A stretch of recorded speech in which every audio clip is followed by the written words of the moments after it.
A procura de devs brasileiros por vagas no exterior cresceu muito nesses últimos anos, principalmente depois da pandemia, né, com esse boom de trabalho remoto. E provavelmente, se você está na área de dev aí há 2, 3 meses, você deve saber que trabalhar para o exterior é uma possibilidade. E principalmente por causa do salário, pela cotação do dólar, principalmente, tanto do dólar quanto do euro, é uma vantagem muito grande trabalhar para o exterior. Mas como que é esse processo? Como que é a questão do salário? Como é trabalhar para os gringos, para norte-americano, europeu? Será que é muito diferente do que trabalhar aqui no Brasil? Hoje eu vou fazer um relato pessoal meu, trabalhando na gringa há 2 anos, e eu vou contar um pouco para vocês sobre como foi o processo seletivo e como que é depois que você entrou. Vou contar alguns detalhes do meu histórico pessoal e eu vou responder algumas dúvidas que me mandaram pelo LinkedIn, pelo Telegram. Se você não me conhece, meu nome é Davi, eu trabalho na TopTal há 2 anos e meio como freelancer e hoje eu vou contar um pouquinho para vocês dessa vida trabalhando remoto, mais especificamente no ramo de freelancing, mas também vale para basicamente qualquer tipo de trabalho remoto para o exterior.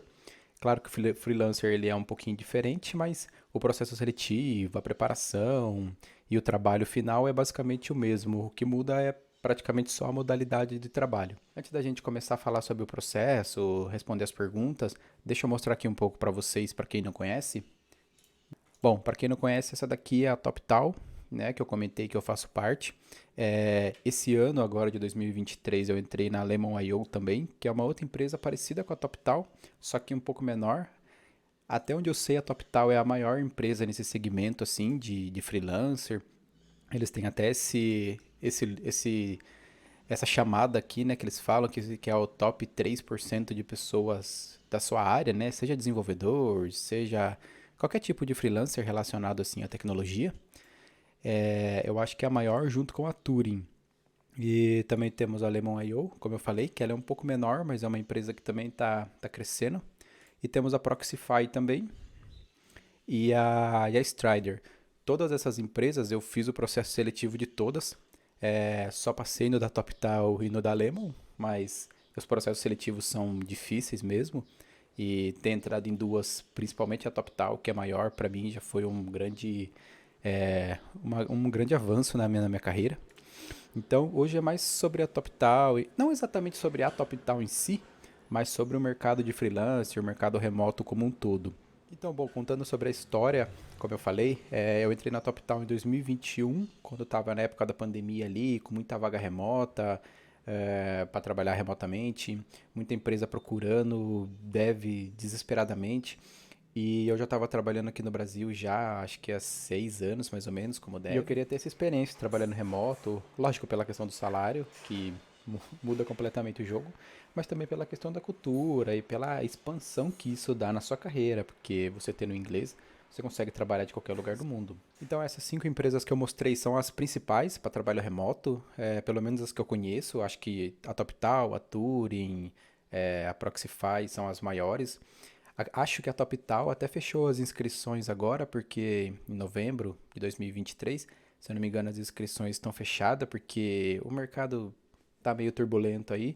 Então, como diminuiu bastante o número de vaga disponível, eles acharam melhor congelar ali as inscrições. Mas eu acredito que para 2024, né, torcendo aí que o mercado melhore, acho que as coisas vão voltar, as aplicações, as vagas vão voltar. Bom, essas 5 empresas que eu mostrei são as principais em trabalho freelancing. Eu acho que é até interessante você que está buscando uma vaga remoto, seja como freelancer, seja como trabalho principal mesmo, essa primeira oportunidade trabalhando remoto.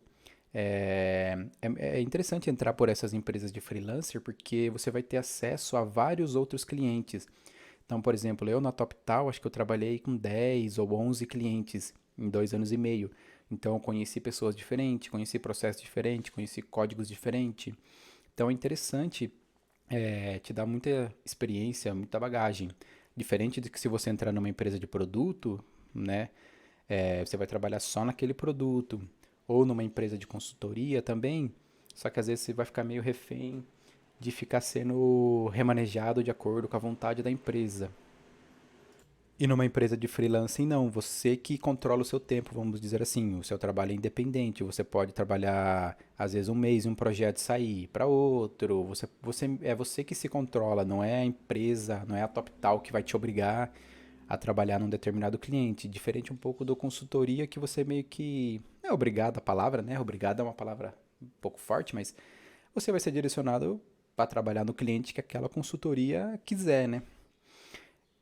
Então tem esses pró e contra. Bom, mas essas são as maiores empresas. Se você tem interesse em se candidatar, é basicamente assim: você se candidata no próprio site deles. Deixa eu voltar aqui. Por exemplo, na TopTal, você vem aqui, apply as a freelancer, e você vai preencher aqui todo o processo seletivo deles. A partir do momento que você se candidatou, você vai passar por uma triagem interna. Estou dando o exemplo da TopTal, mas acontece em todas essas 5 empresas aqui, e acontece da mesma forma. Você vai passar por uma triagem ali. Normalmente eles só contratam pessoas aí com 3, 4 anos de experiência, pelo menos, de experiência profissional, né? Não só o estudo, mas experiência profissional, experiência prática. Porque, como eu comentei, o trabalho de freelancer, ele é muito independente, assim, ele é muito individual. Às vezes você vai cair numa empresa, você vai ter acesso ali à lista de jobs, então você vai se aplicando. Às vezes você vai cair num job que é você e o dono da empresa, e você vai ter que construir o site dele, construir o aplicativo dele, dependendo do que foi combinado, né? Então, é diferente de um trabalho, às vezes, de consultoria ou de uma empresa de produto, que você tem uma equipe junto com você. No freelancer, nem sempre. Às vezes você cai numa empresa grande, às vezes você cai numa empresa, como eu falei, que é você e o dono. Então você tem que saber muito se virar sozinho, resolver problemas, às vezes fazer deploy. É claro que quando você vai se candidatar para vaga, tudo isso já está escrito. Se você tiver que trabalhar, como eu falei, fazendo deploy, trabalhar com infra, trabalhar com back-end, trabalhar com front-end, o que for, tudo isso vai estar especificado na vaga. Aí você pega ou não, né? Se candidata ou não, se quiser. Mas eu só estou dando um exemplo que nem sempre vai ter uma equipe por trás. Então você, na maioria das vezes, não sei se é a maioria, né? Mas uma boa parte das vezes você tem que se virar sozinho. E como é trabalho remoto, você não está ali no escritório para pedir ajuda, para falar com outros devs.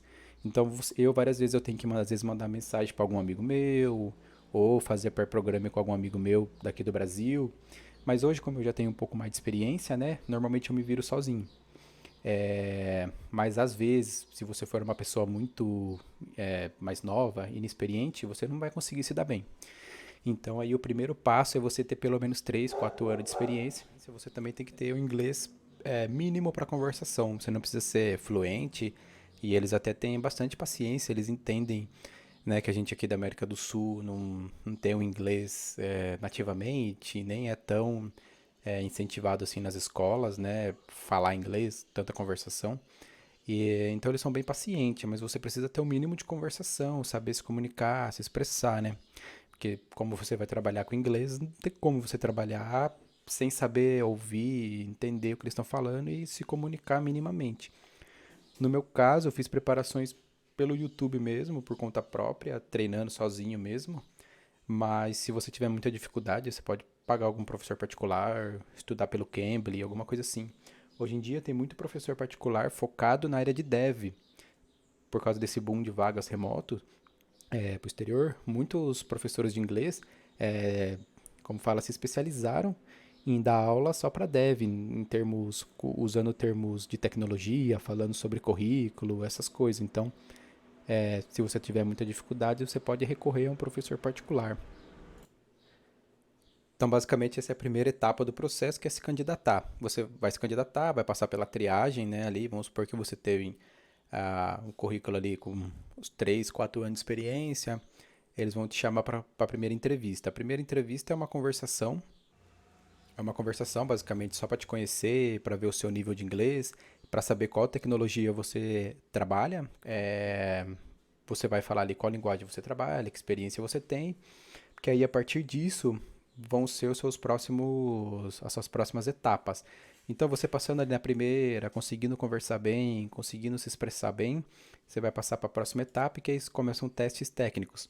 Normalmente tem um teste para você fazer em casa, nessas plataformas ali de código, que você tem 1 hora ali para fazer. Aí vou ter alguns desafios baseados nas tecnologias que você respondeu na primeira entrevista. No meu caso foi perguntas sobre Node, React, eu tive 1 hora para responder. Aí é claro que esses processos seletivos, eles mudam de acordo com o tempo, de acordo com o candidato. Então isso aqui é só um panorama geral, mas não quer dizer que na sua vez vai ser assim também. Então, como eu comentei, vai ter um teste técnico que normalmente você faz ali numa plataforma própria, né, de testes. Você vai ter ali 1 hora, 1 hora e meia para responder as questões que eles vão te passar. Pode ser tanto questão de algoritmo mesmo, aquelas questões de algoritmo tradicional, ou questões sobre a sua tecnologia ali que você se aplicou. No meu caso, na Lemon, na TopTal, foram perguntas próprias de React, né, de React, de Node. E na Turing eles mandaram perguntas sobre algoritmo. Então você tem que estar preparado para os dois casos, estudar um pouco de algoritmo e saber fazer um código ali na sua linguagem, na sua tecnologia, sem ajuda de autocomplete, né? Porque nessas plataformas de código você não tem o autocomplete, você tem que fazer tudo na mão ali. E normalmente eles não deixam nem você consultar no Google, né? Você tem que saber fazer ali, por exemplo, no meu caso foi em React, eu tinha que saber fazer tudo de cabeça, né? O state, props, o básico da linguagem, né? E após isso, normalmente você vai ter uma conversa técnica também, onde o entrevistador vai te fazer várias perguntas sobre o seu ecossistema ali, sobre, no meu caso, sobre Node, sobre React, e até perguntas mais de baixo nível, como Event Loop, Browser, perguntas que a gente fala que é perguntas de baixo nível, vamos dizer assim, né? Que é como as coisas funcionam. Como eu falei, Event Loop, como que o Event Loop funciona, como que o browser funciona ali minimamente, qual a diferença de cookie para local storage, o que é uma promise, qual a diferença de uma promise para um callback, que são perguntas mais conceituais sobre como as coisas funcionam e não só simplesmente, o que é um state, o que é uma props, que são coisas mais de alto nível, vamos dizer assim. Como eu falei, isso foi os processos que eu fiz ali pela TopTal, pela Lemon, pela Proxify, normalmente é assim também, então 3, 4 etapas. Então é bom você estar preparado tanto no inglês quanto bem afiado na sua linguagem, na sua stack. E às vezes eles, principalmente na Turing, eles adoram passar pergunta de algoritmo. Então você tem que ter um conhecimento mínimo ali sobre algoritmo, estrutura de dado. Então basicamente esse é o processo de uma maneira bem resumida, porque como eu falei, ele varia muito de pessoa para pessoa, de época do ano, às vezes ele está mais complexo, às vezes está mais fácil, dependendo, né, da quantidade de vagas e demandas. Agora respondendo aqui algumas perguntas e citando o meu processo. Esse é o processo seletivo de entrevistas, foi o que a gente comentou agora. Falando especificamente sobre o freelancer, né? Eu recebo perguntas sobre a estabilidade do job. Quando você entra na plataforma, você se candidata para as vagas, depende muito da vaga. Como eu falei, às vezes é uma vaga pequena para fazer um job bem específico, às vezes é uma vaga a longo prazo. Então não dá para saber quanto tempo você vai ficar na vaga, né, no job. Eu já cheguei a ficar 1 semana, já cheguei a ficar 1 mês e já cheguei a ficar 1 ano. Então a vida de freelancer ela é muito instável, vamos dizer assim. Você não sabe exatamente quanto tempo vai ficar. Então não existe uma estabilidade, vamos dizer assim, né? É diferente de uma empresa de produto que você tem um roadmap certinho, você tem ali, a não ser que você seja mandado embora, né, por alguma cagada ou alguma demissão em massa, alguma coisa, você vai ficar lá no job, né? Vai ficar no projeto. Aqui como freelancer não, é tudo muito temporário, né? Tem empresa que fica mais de 1 ano, tem empresa que fica 1 mês, depende de qual job você vai pegar. O padrão do código dos norte-americanos, dos europeus, cara, é igual ao nosso, é a mesma coisa. Eu sempre tive essa impressão também de que americano sabe mais, né, talvez pelas entrevistas dele, né, cheio de pergunta de algoritmo e tudo mais. Mas, cara, o código deles é igual ao nosso, não muda nada. Se você coda aqui no Brasil, você vai codar lá fora também do mesmo jeito, não tem muita diferença. Alguém novo na plataforma consegue freelance? Sim, quando eu entrei em 2021, eu entrei acho que em junho ou julho, alguma coisa assim, e eu demorei 1 mês para conseguir minha primeira vaga. Porque você tem que se candidatar para a vaga, quando você se candidata para a vaga ali, você vai passar por uma triagem interna e se da própria plataforma, né? E ela vai pegar, selecionar alguns currículos e mandar para o cliente. quando ela manda para o cliente, se o seu currículo for selecionado, você vai fazer uma entrevista com o cliente. Normalmente é uma entrevista mais de fit cultural mesmo, às vezes meia horinha ali só para ele te conhecer, conversar um pouco com você. Aí sim você entra para a vaga. Então, assim, sim, você consegue, mas como eu falei, depende muito. Às vezes tem muita vaga, ultimamente está com pouca vaga, né? Menos vaga do que antigamente, por causa do momento do mercado. Então, tudo depende.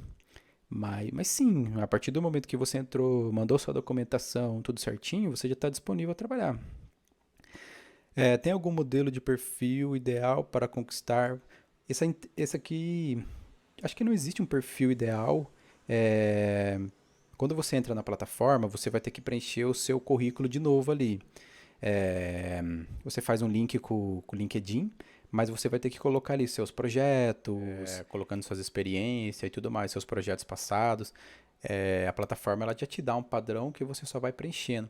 Por exemplo, aqui na TopTal, esse aqui é o meu perfil. Então tem algumas informações, você escreve uma história, né? Vamos dizer assim, né? Um pitchzinho. Você vai dando algumas informações. E esse perfil, ele serve para o cliente final ver. Mas tudo isso aqui foi criado através da plataforma da TopTal. Foram coisas, informações que eu coloquei lá dentro e que fica visível para o cliente final ver. Então, assim, não acho que exista um perfil ideal. Basicamente você se expressar bem, colocar bem ali o que você fez e colocar bem ali os seus achievements, né? Vamos dizer assim. Então você pode colocar, olha, na minha passagem nessa empresa, nesse projeto, a gente conseguiu melhorar a performance em 10%, aumentamos o nível de satisfação em, sei lá, tantos por cento. Então é bom você dar dados, informações, não só tipo assim, trabalhei como front-end. Beleza, isso aí está escrito no próprio título. Mas é bom você colocar o que que você fez, o que que você conquistou, que achievements, né, que conquista você teve naquele job, naquele trabalho, independente se foi aqui no Brasil, né, os trabalhos que você fez aqui no Brasil, mas o que que você conquistou, o que que você fez de interessante que melhorou alguma estrutura, que melhorou alguma coisa para o cliente, coisas que você fez de concreto, se possível, com números, com informações. Porque lá fora eles são muito orientados ao negócio, ao produto, a resultado. Então, se você colocar assim, trabalhei como front-end, com React e TypeScript. Pô, beleza, legal, mas o que que você fez para o negócio? O que que você fez para a empresa? Que tipo de. Você melhorou alguma coisa? Você melhorou a avaliação do aplicativo nas lojas? Você melhorou a velocidade, o tempo de carregamento do site? Eles querem informações mais palpáveis, assim, o que você deu de retorno para a empresa nesse sentido. Então eu acho que é isso, só saber se expressar, mas é basicamente o que você já tem ali no seu LinkedIn, se você não tem, né? É bom fazer isso no próprio LinkedIn. Então não muda muito o perfil do LinkedIn para cá. Você vai ter que tentar fazer os dois da forma mais bem explicativa possível. Acha válido alguém que não tem o inglês fluente investir na carreira de freelancer na TopTal, né? Mas, ou qualquer outra, e ir aperfeiçoando. Sim, quando eu entrei, eu não era fluente, até hoje eu não sou. Mas eu aprendi muito fazendo entrevista, na raça mesmo. Eu tinha me preparado anteriormente, lógico, para não entrar assim totalmente despreparado. Mas eu aprendi muito nas entrevistas, porque antes de eu entrar na TopTal, como eu falei ali em 2021, que tinha muita vaga, eu me candidatei acho que para mais de 20 vagas, maioria pelo LinkedIn ali. Então eu fui aprendendo muito do inglês também nas vagas. Eu já tinha ali, tipo, um discurso pronto, o que que eu falava de mim, o que que eu não falava, e com o tempo fui aperfeiçoando a forma de falar. Então, eu acho que sim, como eu falei, eles têm muita paciência com essa questão do inglês, eles sabem que a gente não é fluente, eles têm até bastante respeito, assim, pela nossa vontade, assim, de trabalhar para fora e tudo, e se aventurar num outro idioma. Mas você não precisa ser fluente, mas você tem que ter o mínimo de conversação, pelo menos, né? E aperfeiçoando com o tempo. Porque, vamos supor, né? Na entrevista você vai ter ali, sei lá, 40 minutos de conversação. Pô, não é o dia inteiro assim também, né? E normalmente são perguntas mais definidas, né? Sobre você, sobre a linguagem. Não vão ser assuntos tipo a política, a ciência. Então o seu dicionário, a sua quantidade de palavras em inglês que você tem que saber é bem menor. É mais voltado ali, é um inglês técnico, né? Que a gente chama, mais voltado ao técnico mesmo, à linguagem de programação, às suas experiências anteriores. Você não precisa ficar abrindo muito sobre outros tópicos, né? Então, o seu dicionário de palavras pode ser bem menor do que você tem no português, por exemplo, né? Que você fala desde pequeno. Ah, bom, isso aqui acho que já responde a pergunta de cima, né? Se é necessário falar inglês ou inglês fluente. Não, não precisa. Mesmo nas reuniões, não precisa. Mas, como eu falei, você tem que saber se comunicar minimamente. E sim, nas empresas que eu trabalhei, a maior parte do tempo é via chat, via Slack, porque como é um trabalho muito assíncrono, né? Tem a questão do fuso horário e tudo mais. Às vezes você manda mensagem, a pessoa não está online ainda, ou às vezes ela manda mensagem e você ainda não está online. Então eles gostam muito de se comunicar via chat. Isso acaba ajudando a questão do inglês, porque você não precisa ficar falando o tempo todo. Mas numa reunião assim ao vivo, você tem que estar preparado também, né? Em relação ao grau de senioridade, foi o que a gente falou no começo. É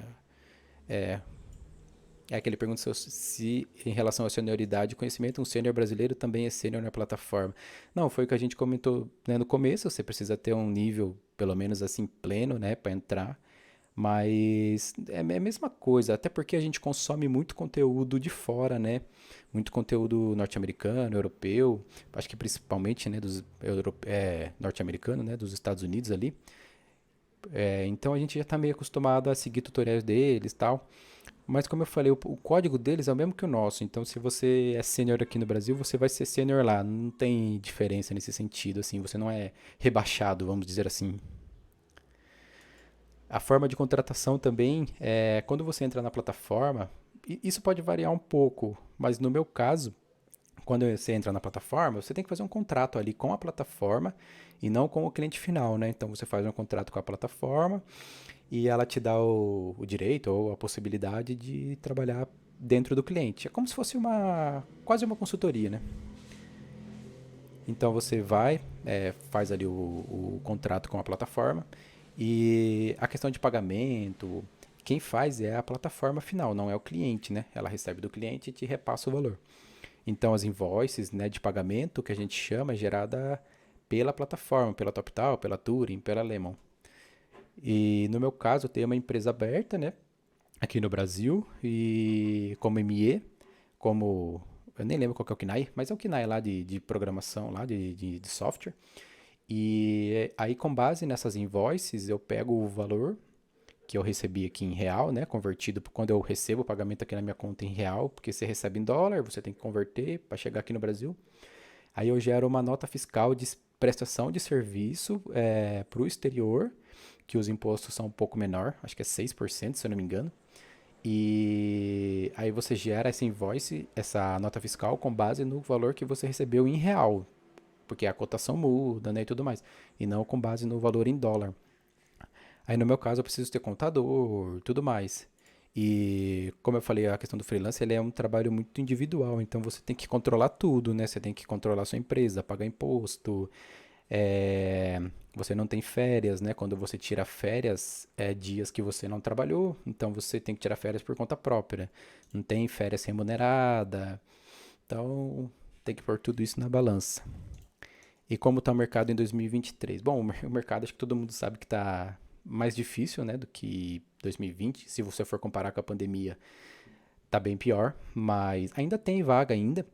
Como eu falei, acho que a TopTal até fechou as inscrições por enquanto, mas acho que a Turing, a Lemon, eles estão com vaga aberta. Acho que até a Proxify está com vaga aberta ainda. Mas é claro que você vai demorar mais para arrumar uma vaga do que você arrumaria em 2021. Isso não tem jeito, realmente está mais difícil. Ainda tem vaga, mas está mais complicado.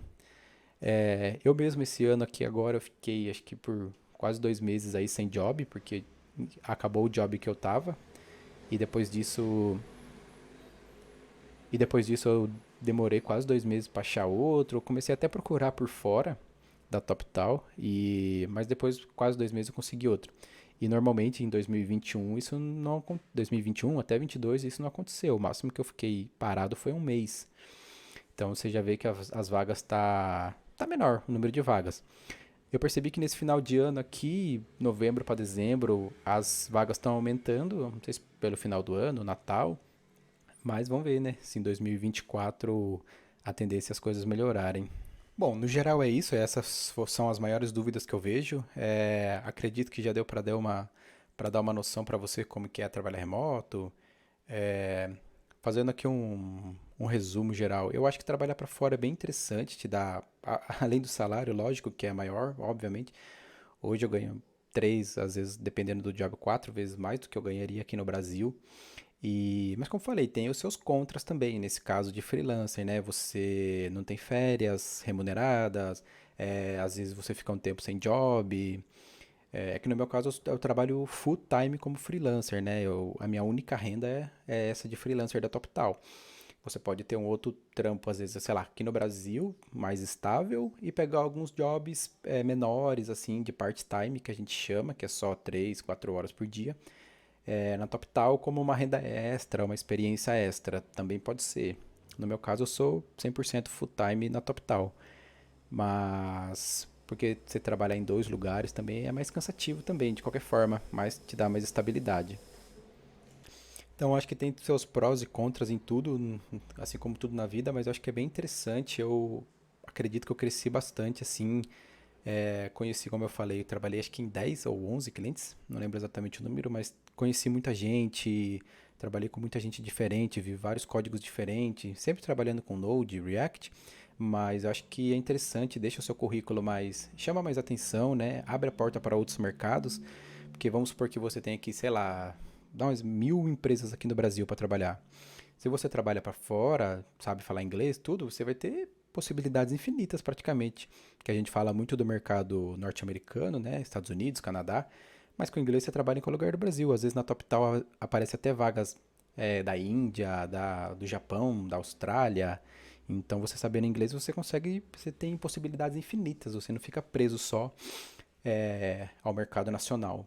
Então eu acho que é interessante sim você ter um pouquinho mais se você já tiver um pouquinho mais de experiência aqui no Brasil, já conseguir se virar bem, trabalhar bem, é interessante sim você tentar buscar uma vaga internacional.